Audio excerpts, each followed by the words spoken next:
This video is made possible by CuriosityStream and Nebula. Watch another brand new full-length companion video to this one in my ongoing Modern Conflicts series that explains the entire course of the 2008 Russian invasion of Georgia, as well as the entire war so far between Russia and Ukraine since 2014 in the Donbass, all of which you can access by signing up for the CuriosityStream Nebula bundle deal for less than $15 a year at curiositystream.com/real-life-lore. Throughout the past few months, there has been almost constant news and coverage in the West about Russia's imminent plans to invade Ukraine. Started large-scale military drills this morning. And this is a very dangerous moment. Stoking fears of an invasion. More than 2,000 troops, according to American intelligence, sent within the 24 hours. American citizens should leave now. On the morning of February the 24th, these fears proved to be well-founded. Russia's president, Vladimir Putin, effectively declared war on Ukraine and authorized the Russian military to invade the country. Explosions were quickly reported afterwards across the country, and immediately prior to this declaration, the Russian army had amassed around 200,000 soldiers, along with their tanks, artillery, equipment, and field hospitals across their border, and many others inside of Belarus along their border with Ukraine. For comparison, this is nearly the same size as the entire Ukrainian military, and about the same number of troops sent by the United States when invading Iraq in 2003. This is certainly large enough to be an effective invasion force. Even further, the Russian government has recognized the independence of the two breakaway states inside of Ukraine, Donetsk and Luhansk, and ordered Russian troops inside of both.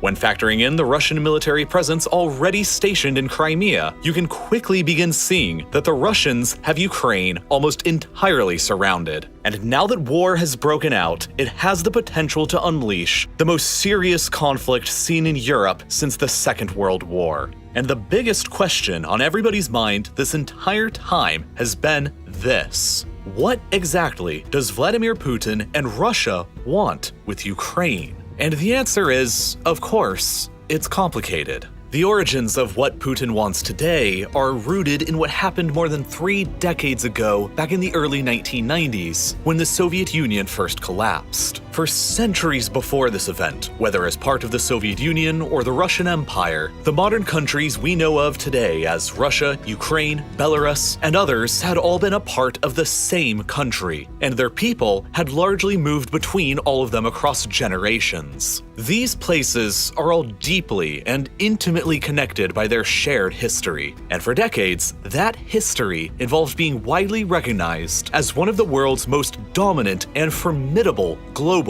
superpowers. But all of that changed in late 1991, when, suddenly, the sweeping United Empire that had existed in some form or another for centuries collapsed, and left in its place 15 newly independent republics. Today, the largest of them, Russia, has only half of the population that the former United Soviet Union had, and she possesses an economy that's only moderately larger than Spain's, a country with only a third of the population that ceased being a great power back in the 18th century. At the same time, the massive amounts of territories that were once dominated from the central government in Moscow have been shrinking almost continuously ever since. During the Cold War, there were 2 rival competing military alliances on the European continent: the North Atlantic Treaty Organization, or NATO, in the West, and the Warsaw Pact in the East. Moscow didn't outright rule the countries of the Warsaw Pact, but they were effectively locked into Moscow's orbit as thralls or puppet states. From Moscow's perspective, these states provided a massive buffer against any potential military incursion from their primary Cold War rivals to the West in NATO.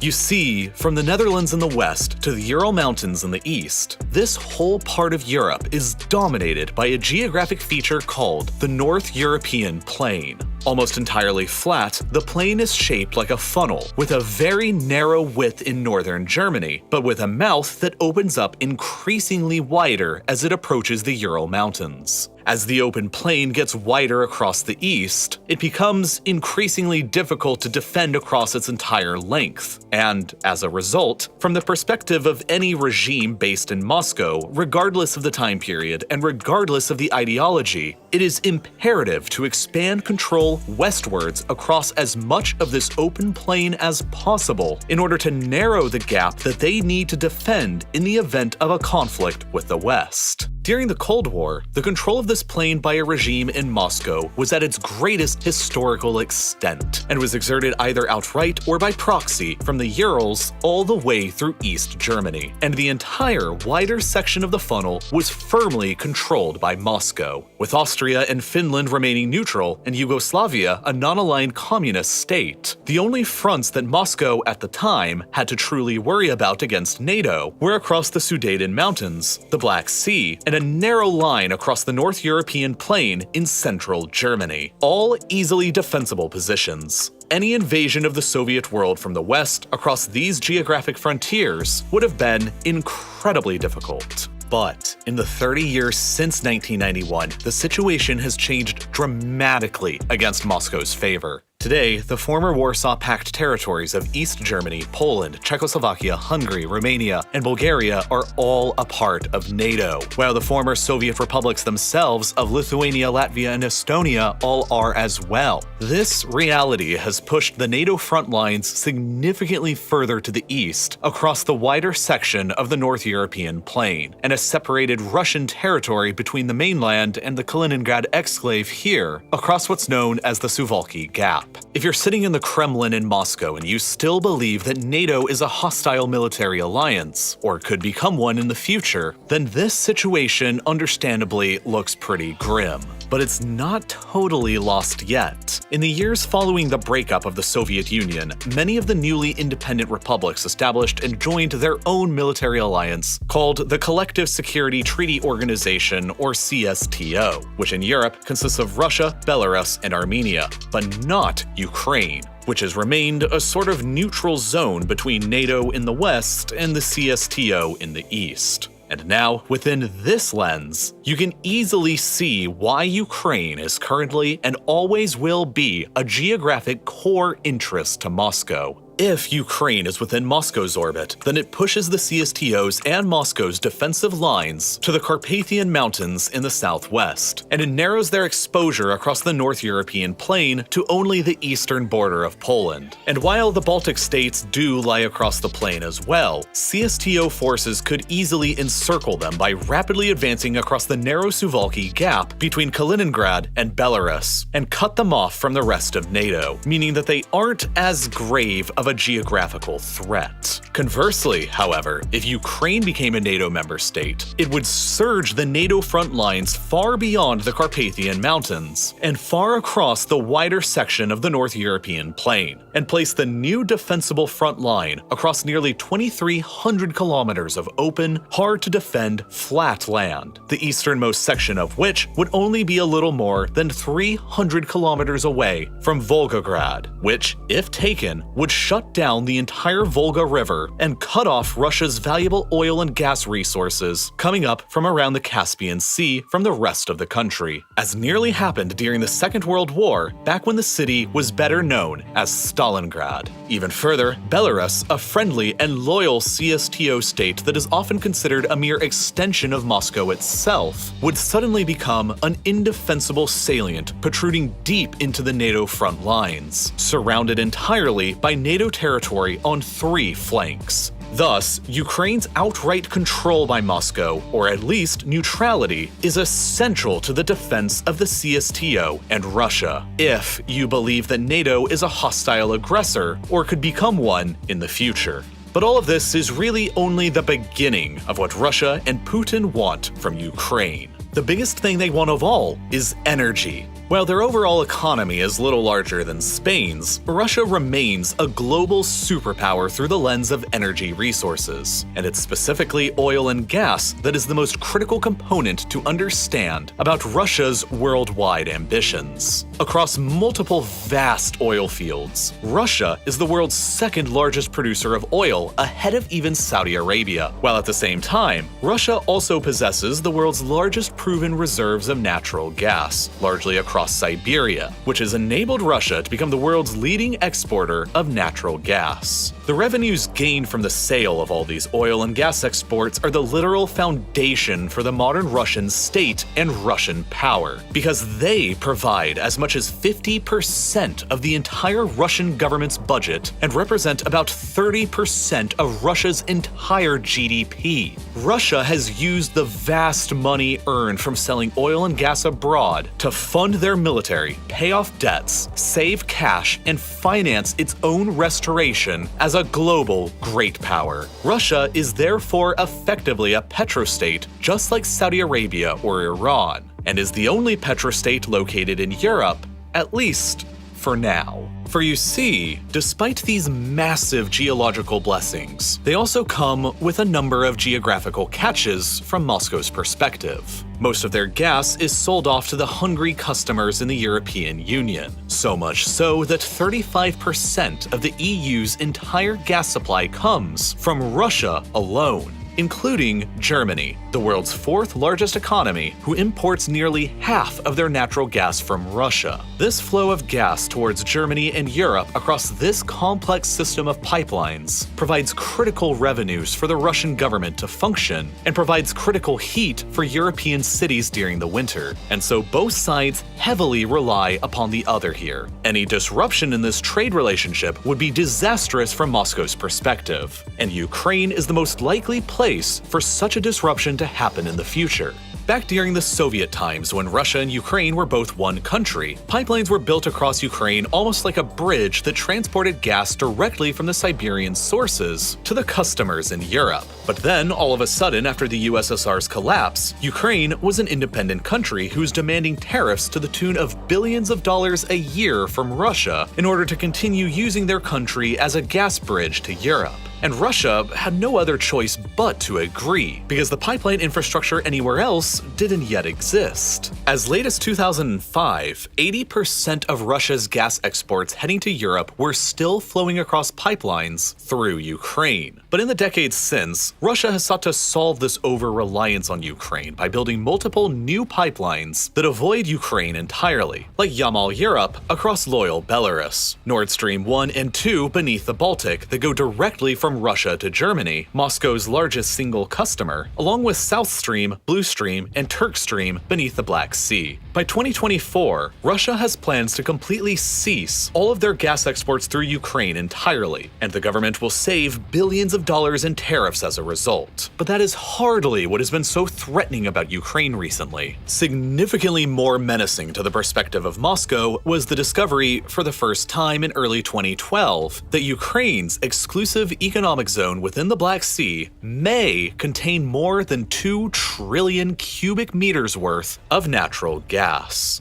largely concentrated around the Crimean Peninsula. To make matters even more interesting, further technological advancements in the early 2010s that enabled the successful drilling of natural gas and oil from shale rock unlocked the potential shale gas hotspots for Ukraine around Donetsk and Kharkiv in the east and around the Carpathians in the west. Beginning in 2012, there was suddenly a very real possibility that almost out of nowhere, Ukraine had the world's 14th largest reserves of natural gas, just behind Australia and Iraq. But as a relatively poor country, Ukraine lacked the finances, the technology, or the equipment to successfully harvest any of these resources in any large quantities. But that all changed when, shortly afterwards, the Ukrainian government began granting exploration and drilling rights to the likes of Shell and Exxon. It was suddenly possible that within a few years, these Western companies would enable Ukraine to transform into Europe's second petrostate, which would have not only been a direct and serious competitor to Russia's own gas supply to the European Union, and thus at the same time a major threat to the Russian government's budget and GDP, but would have also provided the easy path of eventual Ukrainian admission into the European Union and NATO as well. And this is what's really, in my opinion, what this whole situation is truly about. In 2012, at the time when these discoveries were initially made, the man in charge of Ukraine was Viktor Yanukovych, a pro-Russian politician who was keeping Ukraine more politically aligned with the interests of Moscow. So long as he was president, these discoveries were not directly threatening to Russia. But when suddenly in February 2014, his government was toppled in a pro-EU and pro-Western revolution in Kiev, Moscow was very quick to take the opportunity to invade some of Ukraine, seize the Crimean Peninsula, and annex it in the name of historical claims and protecting ethnic Russians. But by seizing Crimea, the Russians also took direct control of 2/3 of Ukraine's coastline and, by extension, the vast majority of Ukraine's maritime exclusive economic zone.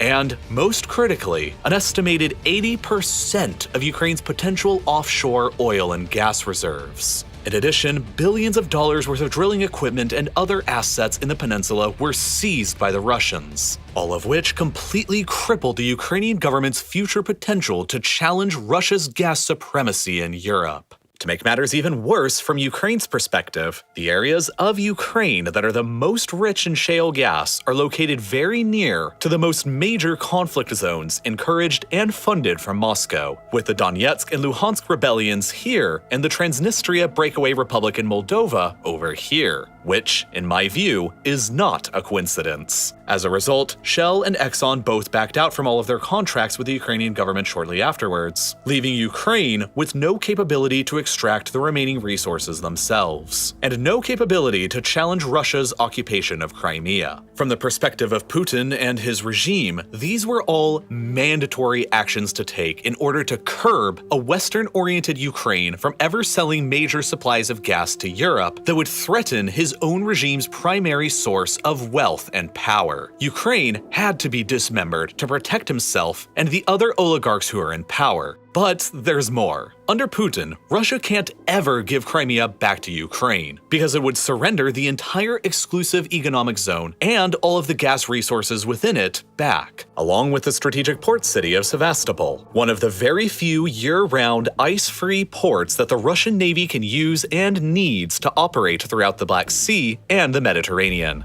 If Crimea was ever returned to Ukraine and Ukraine joined NATO, they would regain their ability to threaten the Russian government's primary source of revenue, and the Russian Navy's most geostrategically valuable port would be lost forever. But Ukraine has some pressure that it can and has been applying itself. Naturally speaking, the geography of Crimea is that it's almost an island, only loosely connected to the rest of Europe and covered by dry and arid steppes and some salty marshes with very little fresh water for people or agriculture. Prior to the Russian invasion and annexation, the vast majority of Crimea's freshwater supply, like 85% of it, came down into the peninsula from a canal built during the Soviet era that diverted water from the Dnieper River. But after the Russians took it over in 2014, the Ukrainians weren't exactly in the mood to continue sending down the water, and they filled up the canal within their remaining borders to the north with cement and blocked the flow of all this water down into the now Russian-occupied Crimea. As a result, Crimea has ever since been essentially dying a death from 1,000 cuts, as it steadily recedes back into the dry and arid steppe of history, while modern climate change is only making everything even worse, as 2020 was the driest year ever on record in Crimea since record-keeping began 150 years ago. As a result, the Russian government is struggling to maintain its hold. The capital city Simferopol's reservoir is today less than 7% full, and the city has been having to ration water supplies, even after the Russians built a nearly $4 billion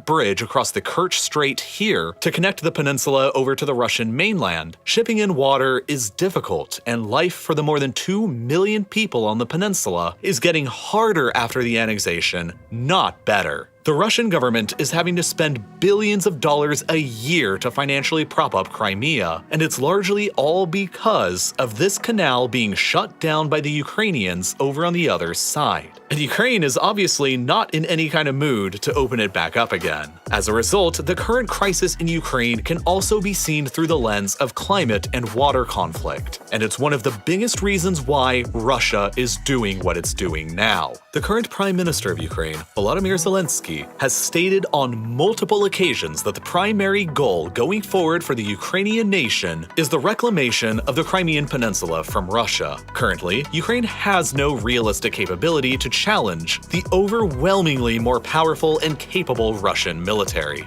But in the future, were Ukraine to join NATO and a murky conflict breaks out between themselves and Russia over Crimea, or in the eastern rebel-occupied Donbass where it may be unclear who started it, it's hypothetical that Ukraine could trigger Article 5 of the NATO treaty, which states that, quote, "If a NATO ally is the victim of an armed attack, each and every other member of the alliance will consider this act of violence as an armed attack against all members and will take the actions it deems necessary to assist the ally attacked." Therefore, in the future, the fear of those in power in the Kremlin is that Ukraine will bring in the rest of NATO to fight Russia in taking back Crimea, and that is a war that Moscow knows it will lose. Not only because of NATO's much more advanced military capabilities, but because of Russia's own internal demographic problems. Ever since the collapse of the Soviet Union, Russia's deaths have exceeded her births, while the nation's fertility rate has been among the lowest in the world. And so the country's population has been shrinking almost continuously ever since. But since the COVID-19 pandemic began in 2020, this shrinking population problem has only gotten even worse, and Russia is currently undergoing its largest peacetime decline in people ever. In all of recorded history, even worse than during the 1990s right after the Soviet collapse. Right now, Russia has around 25 million men within the country who are of military service age, but the government knows that as time continues on, that potential pool of manpower is only going to get smaller and smaller. Therefore, it could be reasoned behind the inner walls of the Kremlin that the longer Russia waits to act upon Ukraine, the more difficult it is going to become in the future, and so the earlier, the better. Now, by occupying Crimea and by maintaining conflicts in the Donbass region of eastern Ukraine, Russia has so far succeeded in keeping Ukraine out of NATO. And by building up troops along the border and hosting joint military exercises in Belarus, Moscow is further able to signal to Ukraine that they are in danger, which can panic investors in the Ukrainian government and damage the economy even further, and which forces Ukraine to spend even more money on their own military and defense, taking away vital cash that they could be using to further develop their own natural gas infrastructure. And of course, Russia has been fueling a war inside of Ukraine in the east now for years, ever since 2014, that has greatly depleted the Ukrainian government's time, manpower, and resources. After being taken over by pro-Russian separatists following Russia's invasion and annexation of Crimea, both Donetsk and Luhansk declared their independence from Ukraine 8 years ago, and after being supported financially and militarily from Russia, have continuously been fighting a war against the Ukrainian government ever since that has already claimed the lives of more than 14,000 people. For years, most of the territory of each has been controlled by the Ukrainian government. But just a few days ago, Russia, for the first time, officially recognized both as fully independent countries separate from Ukraine and deployed their troops into each. Right now, as I made this video, it's still unclear what exactly Putin is ultimately planning for Ukraine. He may only be plotting a limited strike into the country in order to permanently sever both Donetsk and Luhansk from the country, as he did with Crimea 8 years previously, and effectively occupy each. He may also be plotting a further limited strike from Crimea in order to neutralize the block in the canal in order to free up Crimea's struggling water supply. He may be planning to go further, though, to ensure that this situation never happens again, and push Russian territory all the way to at least some of the Dnieper River to simultaneously stabilize Crimea's geographic position by freeing up the water supply, deny even more of Ukraine's coastline and access to natural gas reserves, and set up a stronger potential defensive line against any attack from the west along the Dnieper River's banks. Alternatively, he may also be planning a southern takeover of Ukraine, which would simultaneously bring Donetsk and Luhansk into Russia, link up Crimea with the Dnieper River and the canal, block off Ukraine from the rest of the Black Sea, and transform the country into a landlocked state, permanently removed from any remaining offshore gas deposits, and link up mainland Russian territory with both Crimea and loyal Transnistria in the west. Or he may really be planning an all-out assault to take over the entire country, so as to guarantee that Russia and the CSTO's defensive lines against NATO are pushed further back towards the more narrow opening of the North European plain between the Carpathian Mountains and the Baltic Sea across the border of Poland, and in so doing, guaranteeing that Ukraine will never be used against them and that Belarus will never become an indefensible salient. From there, Russian provocations into Moldova are almost a certainty next. Another former Soviet state who isn't a member of NATO and conveniently already has a pro-Russian breakaway state that Russia will eventually get around to recognizing as well. Transnistria. It's all a part of Putin's repeatedly stated goal of bringing back the old Soviet and Russian empire for the 21st century.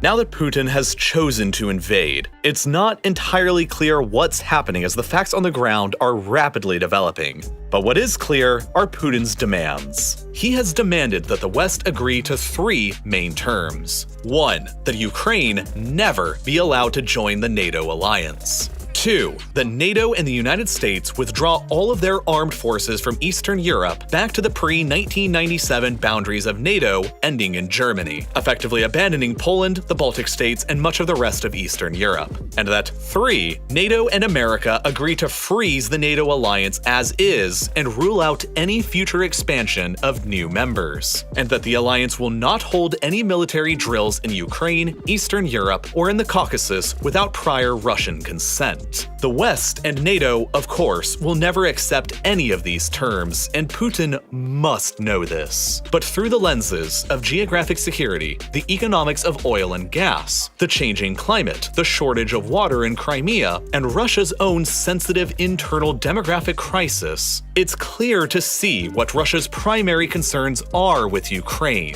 and only time will tell how Russia and Vladimir Putin act upon those concerns. But by analyzing how Putin has acted before during times of crisis, we can likely figure out how he'll act again in the future. The recognition of both Donetsk and Luhansk as independent countries and the deployment of Russian troops into both, before launching the full-scale invasion across the entire country next, mirrors a striking, uncanny resemblance to exactly what Putin and the Russian government did against Georgia 14 years previously, back in 2008. Back then, the Russian army invaded the country of Georgia in what would ultimately become the first European war of the 21st century. 2 pro-Russian breakaway provinces inside of Georgia, Abkhazia and South Ossetia, were each recognized by Russia as fully separate and independent countries, and then, by using the pretext of Georgian occupation of both, Russia deployed troops into both and, from there, initiated a full-scale land, sea, and air invasion across the rest of Georgia. Across the 12 days of intense fighting that followed, the Russians occupied both Abkhazia and South Ossetia within Georgia, solidified their de facto independence, and effectively dismembered the country, displacing nearly 200,000 people and causing Georgia to sever all diplomatic relations with Russia. However, it was, in the end, a decisive victory for Russia and for Vladimir Putin, as it kept Georgia from joining NATO, and at a time when NATO and the West were more distracted by the quagmires of Iraq and Afghanistan, there was little international attention, let alone condemnation. It would only be less than 6 years later when Putin would deploy the exact same kinds of tactics that he used against Georgia, against Ukraine, in Crimea, and the Donbass. And now in 2022, it once again appears that history is repeating itself in Donetsk, Luhansk, and Ukraine. Without a doubt, the Russian invasion of Georgia is absolutely critical to understanding how Putin's modern military strategy of dismemberment works, and in understanding what he might ultimately plan to do with Ukraine.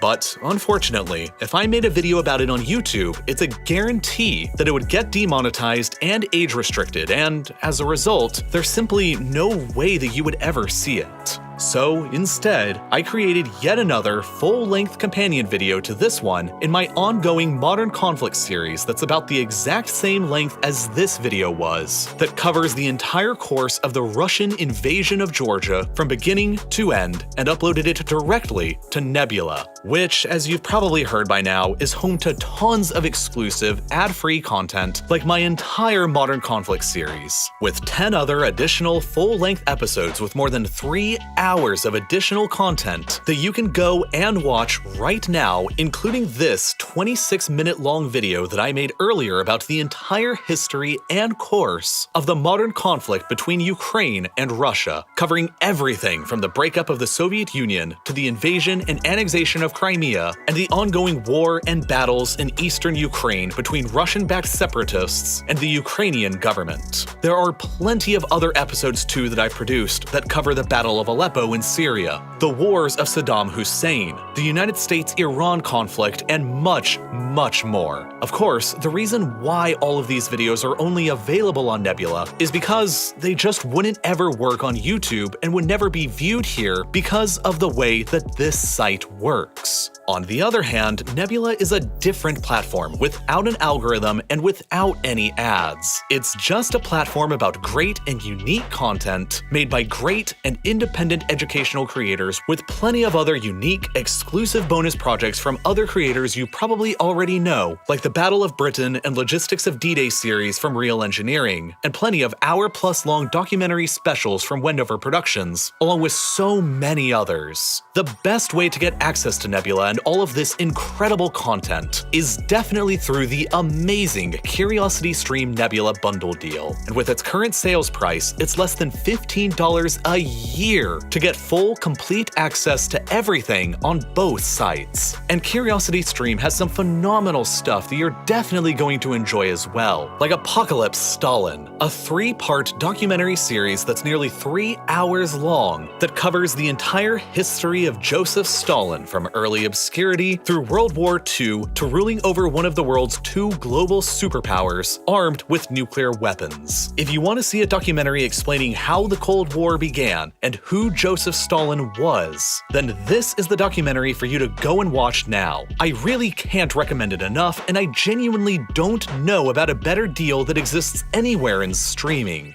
You get 2 streaming sites, both with content you'll actually watch, and all for less than $15 a year at the current sales price. But what's more, signing up will actually help countless independent educational creators beyond just real-life lore. So please make sure to do so by clicking this button that's here on screen right now, which will take you directly to curiositystream.com/reallifelore to sign up, or by following the link that's down below in the description. It is the absolute best way to help support real-life lore. And, as always, thank you so much for watching.